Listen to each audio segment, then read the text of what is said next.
really wanted to create a roadmap to determine how we could lower our turnover and make sure people really wanted to stay and were really happy at work.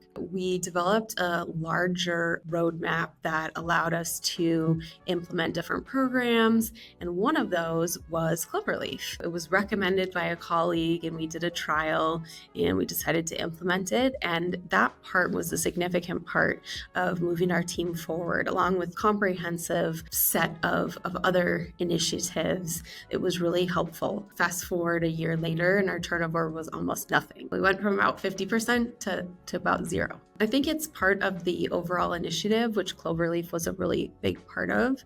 I think there was a lot of us versus them mentality across different departments. And by implementing Cloverleaf, I think people were able to not only understand themselves better, they were able to understand their colleagues better, and then they were able to actionably incorporate it into the day-to-day. We've all done those retreats or sessions, and they're kind of a one and done, and you might have something up on your desk for a couple weeks, but I think Cloverleaf really helped us integrate it in our day-to-day. I even saw people who were somewhat resistant to trying new things or to participating become kind of internal advocates on their own without even being prompted. So you would hear people talking about it without having to prompt it, which was the first time in my career that I have seen that happen with these types of tools. I think people would have still struggled to have empathy for each other, especially in the remote environment, because we had been a company that worked in the office 100%. During COVID, we shut our office and we became a 100% remote company before we were acquired. And so you have people who've never met each other, you have people who've grown up,